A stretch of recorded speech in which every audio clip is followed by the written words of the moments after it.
Assalamualaikum warahmatullahi wabarakatuh. Alhamdulillah, hari ini saya dipertemukan kembali dengan bapak-bapak dan ibu-ibu di masjid yang diberkahi Allah ini. Mudah-mudahan pertemuan kita ini membawa berkah dan diberkahi oleh Allah Subhanahu wa Ta'ala. Pulang mendapatkan ilmu yang bermanfaat untuk kita amalkan bersama.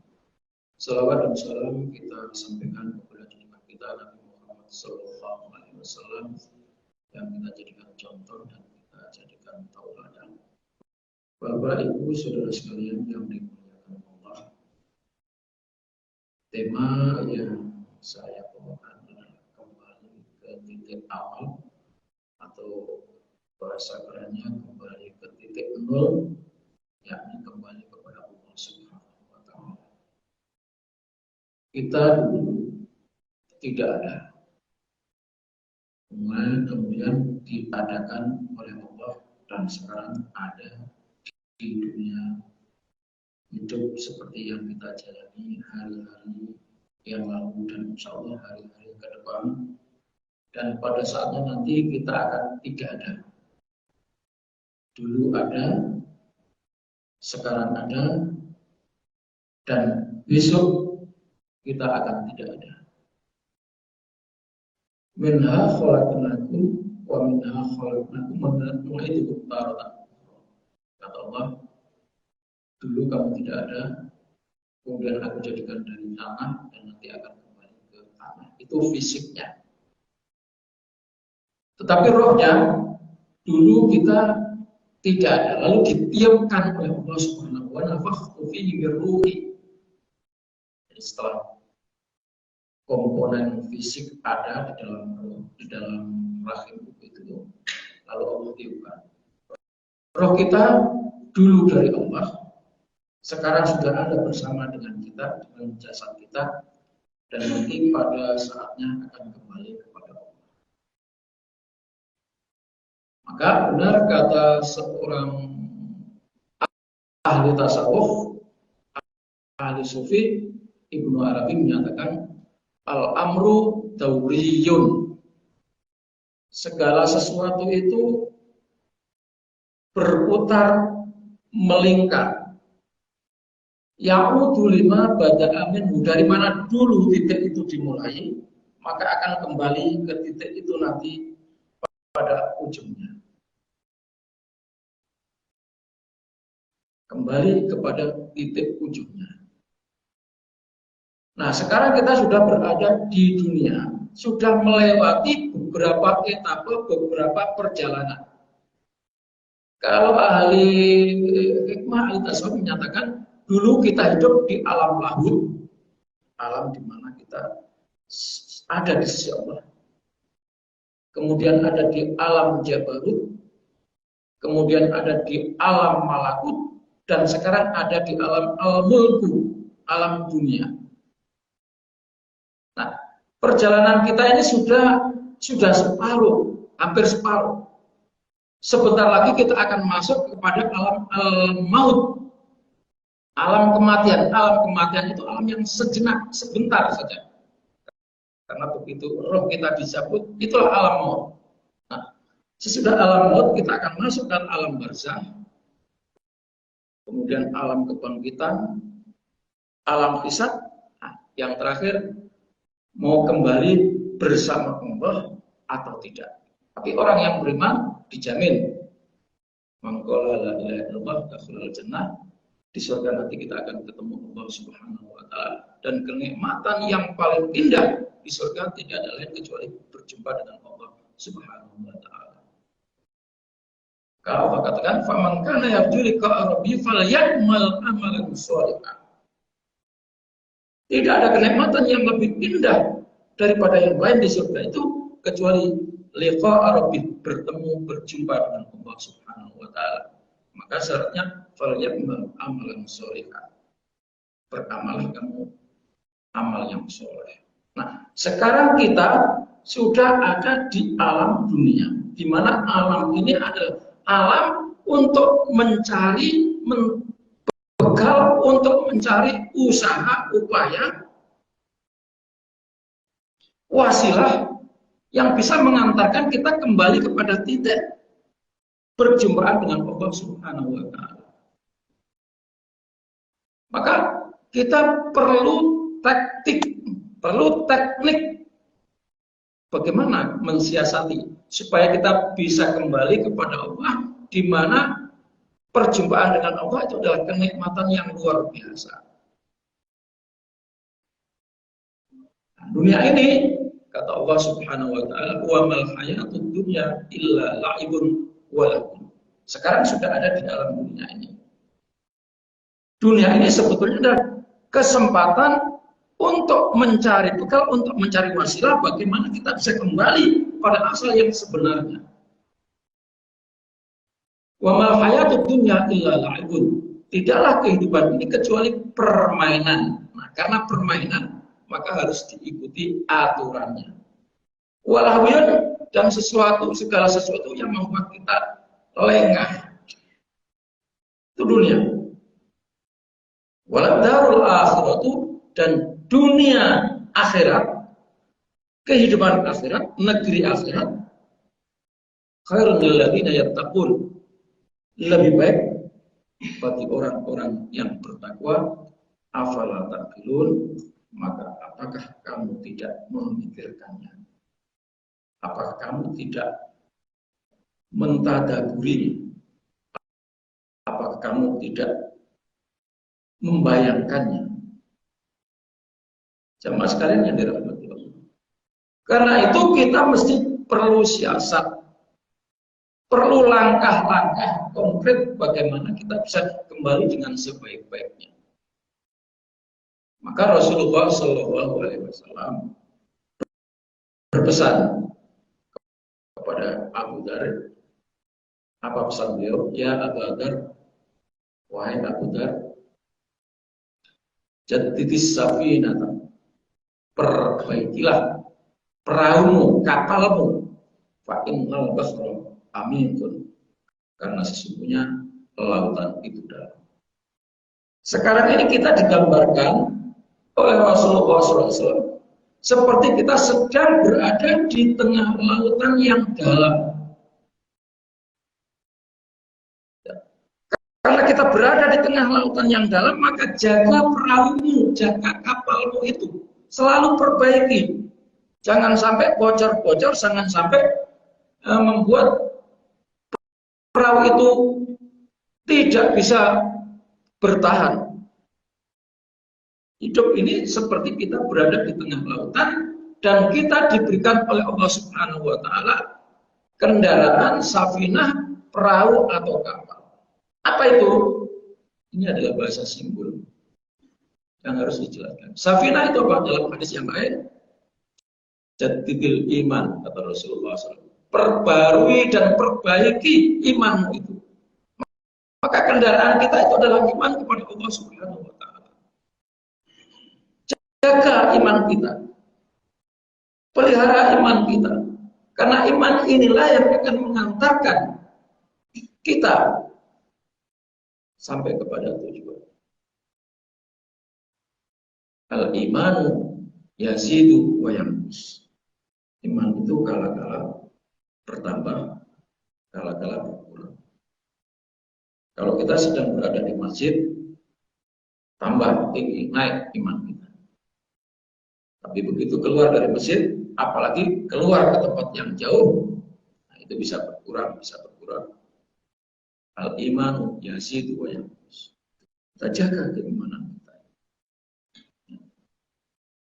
Karena keimanan itu yang paling pokok dan menentukan. Jangan sampai iman kita goyah, maka begitu goyah kita akan jatuh tercebur ke laut yang dalam dan sengsara kita. Jamaah sekalian dirahmati Allah. Jadi iman harus kita jaga. Bagaimana iman menjaganya? Itu dengan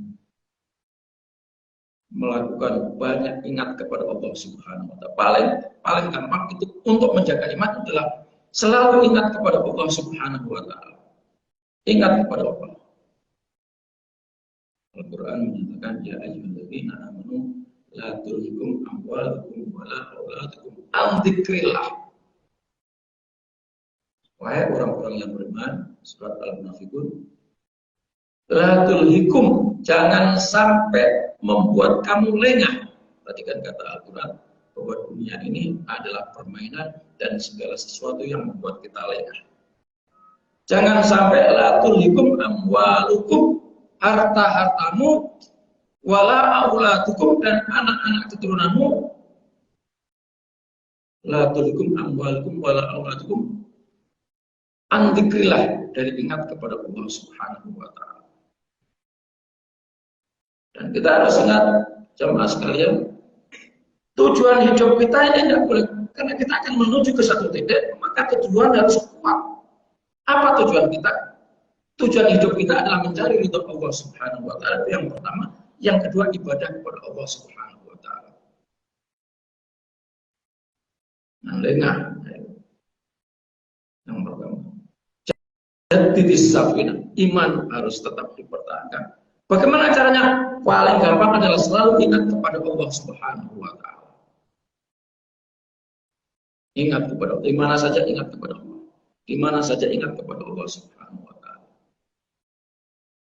Yang kedua, kata Rasulullah kepada Abu Dhar,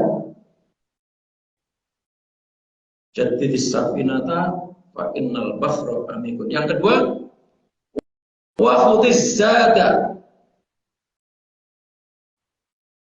ambillah bekal yang sebanyak-banyaknya, fa innas safara ba'idun, karena sesungguhnya perjalanan ini jauh. Perjalanan ini jauh. Wa tazawwadu fa inna khairaz zadi taqwa, berbekal-bekal kamu, karena sesungguhnya bekal yang paling utama, yang paling baik adalah takwa kepada Allah Subhanahu wa taala. Cari bekal sebanyak-banyaknya. Beramallah yang soleh. Lakukan semua perintah Allah Subhanahu wa taala dan tinggalkan larangan Allah Subhanahu wa taala. Mutizada kamilan fa innas safara ba'idun. Kita sedang menuju ke sebuah perjalanan yang jauh. Maka kita harus bawa bekal. Jangan sampai kita di sana kehabisan bekal, bahkan bekal kita tidak cukup untuk hidup di sana.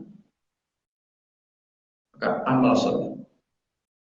I'malu, beramal soleh. Amalan solehah, beramal yang soleh.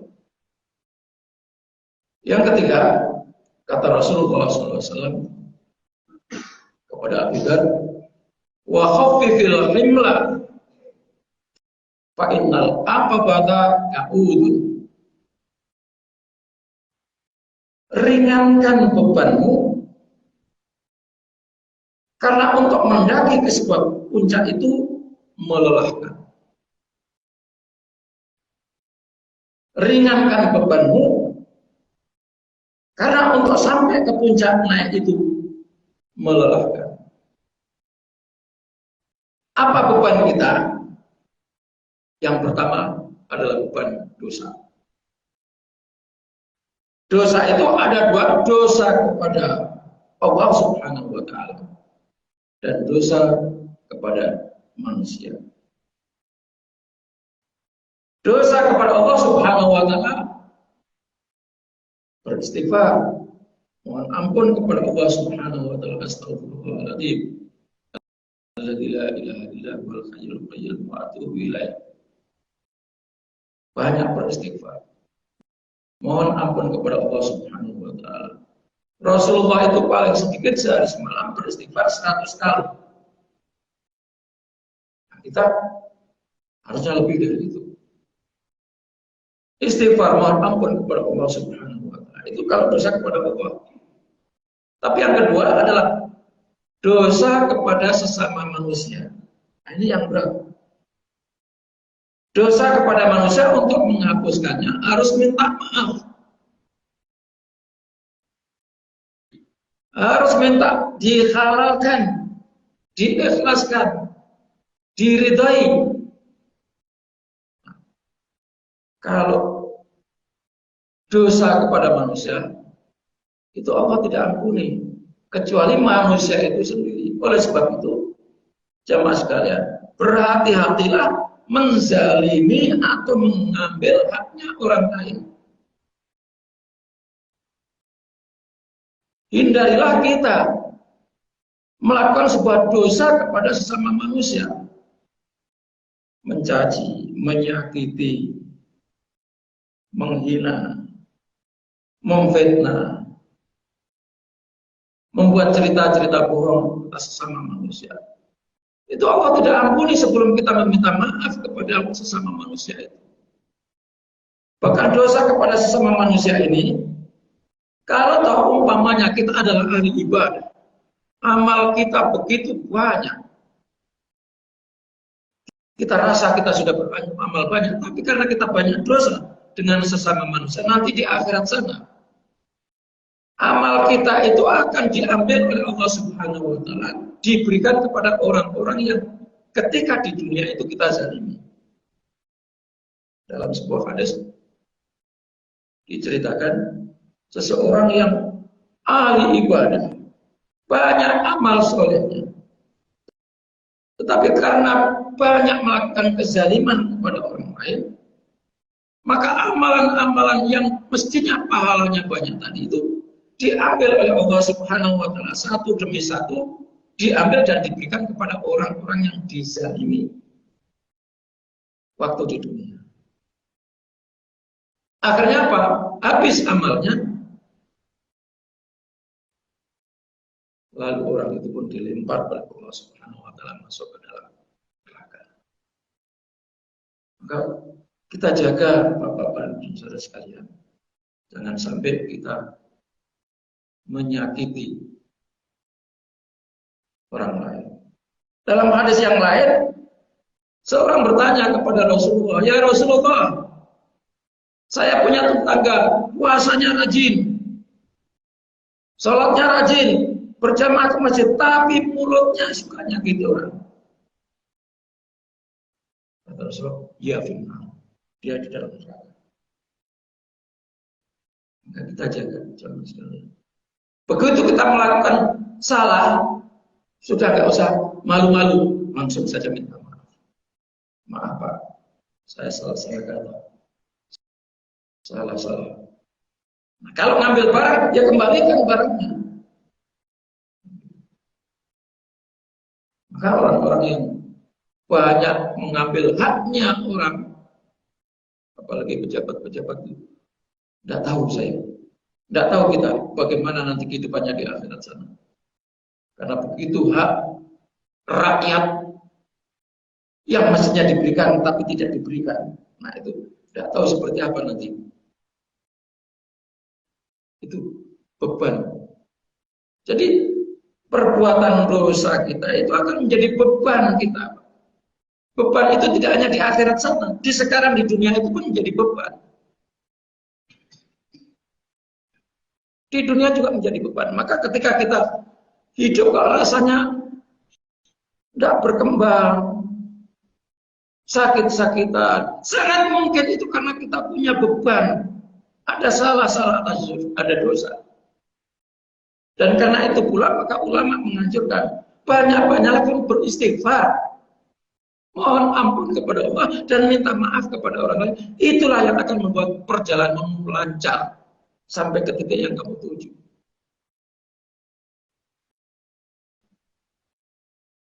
Kata Rasulullah,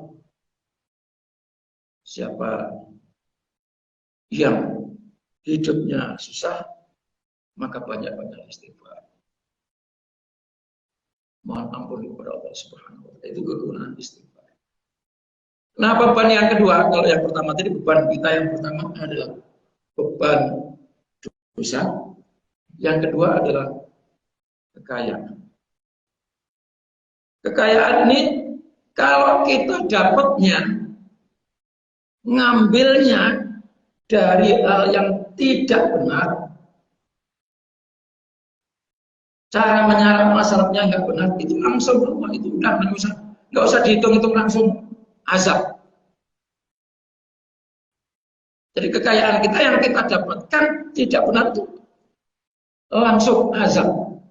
Nah, yang benar itu juga dihisab. Jadi kita ngambil cari rezeki yang halal, itu aja juga masih dihisab, masih dihitung, masih dicari. Allah katakan dari mana, Rasul menyatakan dari mana didapat, bagaimana cara mendapatkannya, dan untuk apa itu digunakan. Itu yang halal, yang dengan baik kita dapatkan. Bagaimana yang tidak baik, langsung adab Allah Subhanahu wa taala dapatnya. Nah, azab itu jangan langsung diartikan wah itu karena dia korupsi nanti dia matinya atau dia akan sakit stroke enggak sembuh-sembuh. Tidak seperti itu. Azab Allah itu bisa saja dia diberikan kekayaan yang banyak dengan cara yang tidak halal. Diazab hatinya tidak akan pernah tenang. Kehidupannya tidak akan pernah damai. Walaupun hartanya banyak, itu juga sudah azab di dunia oleh Allah Subhanahu wa taala. Nah, maka jangan sampai harta kita itu menjadi beban yang kita peroleh, keluarkan haknya. Karena di sana ada hak-hak orang yang mesti diberikan. Kita sebut namanya zakat. Kalau zakat ada ukurannya 2,5%. Lebih dari zakat itu sedekah. Infak. Nah, infak ini kadang-kadang jauh lebih banyak. Tidak usah pakai perhitungan. Saya punya uang 1 juta, zakatnya 25.000 umpamanya. Kalau kita sedekah udah 1 juta kita kasih 500, itu jauh lebih bagus, jemaah sekalian. Tidak usah ngitung-ngitung 2%, 2,5%. Nah, harta ini akan menjadi beban. Maka supaya tidak menjadi beban, uang kita, kekayaan kita itu titipkan. Titipkan ke mana? Titipkan untuk pembangunan masjid. Titipkan untuk panti asuhan, yatim piatu. Titipkan untuk pembangunan jalan juga bisa. Titipkan untuk madrasah. Itu nitip. Bahasanya memang bahasa sedekah, bahasa infak. Tapi sesungguhnya kita itu nitip di sana. Kenapa nitip? Ya karena di sana nanti kita di akhirat kita akan ambil itu. Itu akan kita peroleh, diberikan kepada kita dalam bentuk yang lain oleh Allah Subhanahu wa taala. Jadi ketika kita bersedekah, itu hakikatnya kita nitip. Maka yang punya uang, titipkan. Titipkan di masjid untuk pembangunan, titipkan di masjid untuk kegiatan keagamaan, titipkan ke anak yatim, madrasah, jalan fisabilillah, perjuangan di jalan Allah Subhanahu wa taala. Nah, itu akan mengurangi beban kita. Jangan sampai harta kita itu di sana kita sudah enggak mendapatkan, begitu kita meninggal jadi warisan rebutan anak cucu kita. Itu beban yang berat. Titipkan harta kita. Harta kita itu apa sih, Pak? Harta kita itu 3. Pertama, ma'akalta fa'afnaita. Yang kamu makan, sesudah kamu makan, sudah tidak ada wujudnya itu. Bahkan kita melihat bentuk yang lainnya, jijik atau kalau kita melihatnya. Itulah harta kita. Yang kita makan, dan sesudah kita makan, sudah kelar. Jadi kotoran. Yang kedua, maka sauta, apa yang kamu pakai, fa'ablaita, maka sauta fa'ablaita, yang kamu pakai dan nanti akan rusak. Baju yang kita pakai akan rusak. Kalau tahun tidak rusak, paling setahun 2 tahun kita nggak pakai lagi, kita berikan orang lain. Mobil yang kita pakai akan rusak. Kalau nggak kita rusak, kita jual atau diwarisi. Apa saja rumah yang kita tempati akan rusak dan akan kita tinggalkan. Tidak membawa manfaat di akhirat, hanya manfaat di dunia. Maka Ya, yang punya rumah supaya ada manfaatnya, gunakan untuk keluarga. Di sana ada bercengkrama, ada nasihat-nasihat, ada pengajian di dalamnya, ada manfaatnya. Tapi kalau nggak ada manfaatnya, yang manfaatnya yang kita tadi, kita ngaji, itu yang manfaatnya. Kita belajar, itulah manfaatnya. Tapi fisiknya tidak membawa manfaat bagi kita. Maka sauta fa'ablaita. Tidak ada. Dan yang ketiga, ma tasaddaqta fa'amdaita. Dan yang kamu berikan itu akan berlalu, hilang dari pandanganmu, tetapi akan kamu jumpai di akhirat sana. Maka jangan menjadi beban perjalanan hidup kita harta yang kita miliki. Kita memang harus punya harta, kita memang harus punya kekayaan, tetapi selalu gunakan itu sebagai wasilah untuk perjalanan kepada Allah Subhanahu wa Ta'ala. Pesan Rasulullah yang ketiga tadi apa?